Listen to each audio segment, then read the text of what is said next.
নমস্কার বন্ধুরা, welcome to আরকে sports. আশা করি তোমরা সবাই সুস্থ ও অনেক ভালো আছো। আজকের এই ভিডিওতে বেশ কিছু গুরুত্বপূর্ণ ট্রান্সফার রিলেটেড আপডেট শেয়ার করতে চলেছি এবং অন্যান্য কিছু আপডেটও রয়েছে, সেগুলো শেয়ার করব। সেই ক্ষেত্রে একটু স্কিপ না করে এই ভিডিওটা শেষ অবধি দেখতে থাকো। আর আমাদের এই চ্যানেলে প্রথমবারের জন্য এসে থাকলে চ্যানেলটিকে সাবস্ক্রাইব করে পাশের বেল নোটিফিকেশনটা অল প্রেস করে নিও। প্রথমেই যে খবরটা শেয়ার করব সেটা হচ্ছে এফসি গোয়া দল একটা স্প্যানিশ স্ট্রাইকার সই করিয়ে নিয়েছে। 32 বছর বয়সী সেই স্প্যানিশ স্ট্রাইকারটির নাম হচ্ছে চিকি। চিকিকে তারা সই করিয়ে নিয়েছে স্প্যানিশ স্ট্রাইকার। এই ফুটবলারটিকে এবার তোমরা খেলতে দেখতে পারবে এফসি গোয়া দলের জার্সিতে। নেক্সট আপডেট যেটা শেয়ার করব, এসসি দিল্লি এফসির ডিফেন্ডার আশুতোষ মেহতা আরও একটা মরশুমের জন্য চুক্তি বাড়িয়ে নিয়েছে। তো আরও একটা মরশুমের জন্য এই দিল্লি এফসিতেই খেলবে আশুতোষ মেহতা। নেক্সট আপডেট যেটা শেয়ার করতে চলেছি, ইস্ট বেঙ্গল এফসি দল ছেড়ে পুরনো ক্লাব ওড়িশা এফসি দলে যোগদান করলো বা আবার পুনরায় ফিরে গেল লাল হলুদের একজন সেরা ফুটবলার নন্দকুমার শেখর ইস্টবেঙ্গল এফসি দলের হয়ে অনেক সময় অনেক ম্যাচ নেমে বাঁচিয়ে দিয়েছে, গোল করে জিতিয়ে দিয়েছে, ড্র করেছে, অনেক ঘটনা আছে তাকে নিয়ে।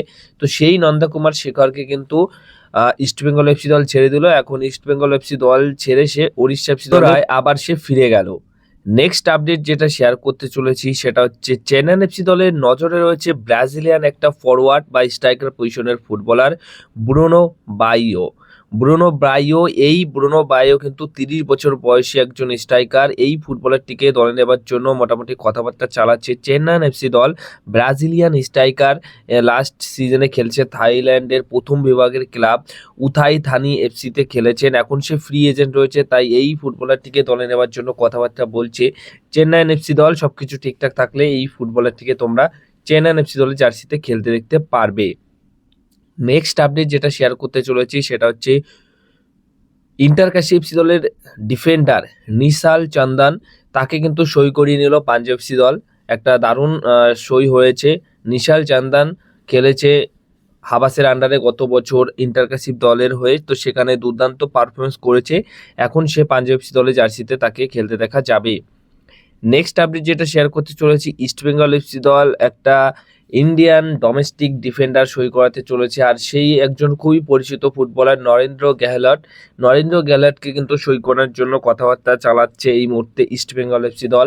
সব কিছু ঠিকঠাক থাকলে এই নরেন্দ্র গ্যাহলটকে তোমরা আনোয়ারের পাশে বা ইস্টবেঙ্গল এফসি দলের ডিফেন্ডারে যে স্কোয়াড সেখানে যোগদান করে ইস্টবেঙ্গল এফসি দলের জার্সিতে খেলতে দেখতে পারো।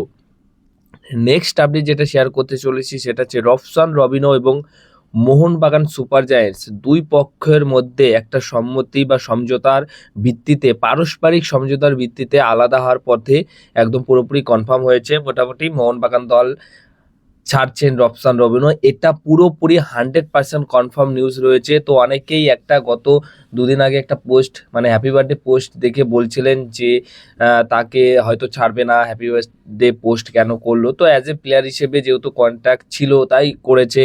আমরা দেখেছি যে হ্যাপি বার্থডে পোস্ট করার পর কত প্লেয়ারকে থ্যাংক ইউ পোস্টও করেছে মোহনবাগান দল। তো সেই রকমভাবেই রফসান রবিনোকে নিয়ে করেছিল, কিন্তু রফসান রবিনো এবং মোহনবাগান ম্যানেজমেন্ট দুই পক্ষের মধ্যে একটা সমঝোতা হয়েছে এবং দুজনেই পারস্পরিকভাবে এই সম্পর্ক ছিন্ন করে মোটামুটি আর এই সম্পর্ক রাখছে না এবং খুব তাড়াতাড়ি অফিসিয়াল অ্যানাউন্সমেন্ট আসবে। এর পাশাপাশি এই ফুটবলারটির বদলে মোহনবাগান দল 6 ফরেনার প্লেয়ার সই করাতে চলেছে। সেটা একটা বড় নাম হতে চলেছে, বড় স্ট্রাইকার হতে চলেছে। যেটুকু খবর রয়েছে একজন ভালো সোর্স থেকে, জ্যোতির্ময় চট্টোপাধ্যায়, তিনি জানিয়েছেন যে 6 ফরেন প্লেয়ার কিন্তু নট এ ফ্রি এজেন্ট, মানে একটা ফ্রি প্লেয়ার নয়। যে ফরেন প্লেয়ারটিকে নিয়ে আসতে চলেছে সে কিন্তু একটা চুক্তিবদ্ধ রয়েছে কোনো এক ক্লাবের সাথে, সেই প্লেয়ারটিকে নিয়ে আসতে চলেছে, নট এ ফ্রি এজেন্ট। এবং সেই সাইনিংটা কিন্তু বন্ধুরা খুব সম্ভবত ফার্স্ট ম্যাচ হওয়ার আগেই, মানে যেটা এক্সপেক্ট করা রয়েছে, বা মোটামুটি আজকে হচ্ছে 23 তারিখ, তো 25 তারিখের আগেই, মোটামুটি 25 তারিখেও হয়ে যেতে পারে সেই সাইনিংটা, এমনটাই কিন্তু খবর রয়েছে। তো ডুরান্ড কাপের আগেই, ফার্স্ট ম্যাচের আগেই সেই সাইনিংটা কমপ্লিট করতে চলেছে বা 6 ফরেনারের নাম ঘোষণা করতে চলেছে। এছাড়া বন্ধুরা রফসান রবিনোর যে থ্যাংক ইউ পোস্ট সেটা খুব সম্ভবত আজকেও হতে পারে, এরকমও খবর রয়েছে। তো সব মিলিয়ে কিন্তু রফসান রবিনোকে বিদায় জানাচ্ছে, এটা পুরোপুরি চূড়ান্ত, পুরোপুরি কনফার্ম।